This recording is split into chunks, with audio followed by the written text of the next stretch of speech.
కాస్త ఆర్థిక స్తోమత ఉన్నోళ్ళు, జగన్‌కి సన్నిహితంగా ఉండేవాళ్ళు, అట్లాగే వైఎస్ఆర్ కాంగ్రెస్ పట్ల కీలక పాత్ర పోషించేవాళ్ళు, అదేదో ఇది ఉంటుంది కదా, ఇదివరకు దాగుడు మూతల దండాకోర్, పిల్లి వచ్చే ఎలక ఎక్కడ దొంగలు అక్కడే గప్ చిప్ అని, అట్లాగా ఇప్పుడు ఓ 4 ఏళ్ళు కనబడకుండా పారిపోవాలా, లేకపోతే తమ్ముతో ఎదిరించి నిలబడాలా, చస్తే సత్యం ఉంటే ఉన్నాం అని తేల్చుకోవడానికి నిలబడాలి.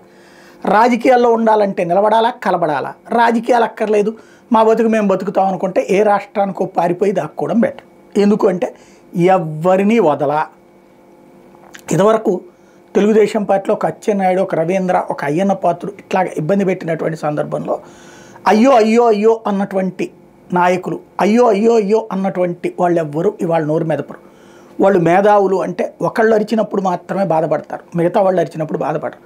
అప్పుడు అది దుర్మార్గం అని రాసినటువంటి మీడియా ఈ రోజున సన్మార్గం అని రాస్తుంటుంది. ఆ రోజున కేసులకి సంబంధించి రాసినటువంటి మీడియా అది అయ్యో తప్పు అని చెప్పి ఇవాళ రోజున కేసులు ఎందుకు పెట్టరు అని ప్రశ్నిస్తోంది.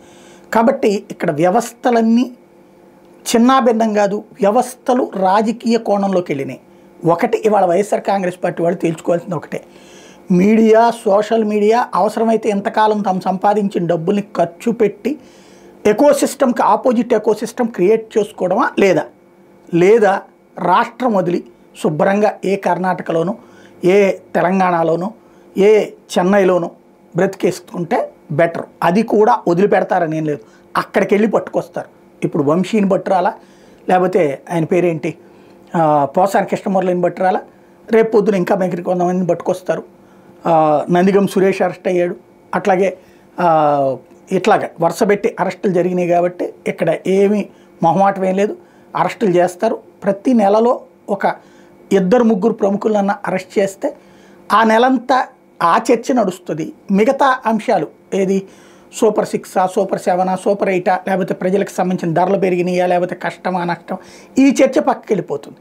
భావోద్వేగభరితమైనటువంటి అంశం ముందున ప్రాథమిక సమస్యలు పక్కకి వెళ్ళిపోతాయి అన్నటువంటి చరిత్ర నేర్పిన సత్యం. ఆ ఫార్ములానే ఇక్కడ అమలు చేస్తున్నారు. పాకిస్తాన్లో ఇంతకాలం పాటు ఇన్ని 70 ఏళ్లగా అభివృద్ధి అనేది చచ్చిందా? ఏమీ లేదు. కానీ ఎట్ట బతికేస్తున్నారు వాళ్ళు? ప్రభుత్వాలు మారినా ఏం మారినా కూడా భావోద్వేగాలే. అదే సందర్భంలో పెత్తనం, సైన్యం పెత్తనం, ఐఎస్ఐ పెత్తనం ఇట్లాగుంటుంది. అదే పరిస్థితి ఇక్కడ ఉండబోతోంది. కాబట్టి ఇక్కడ పెత్తనం ఉన్నోడిదే రాజ్యం.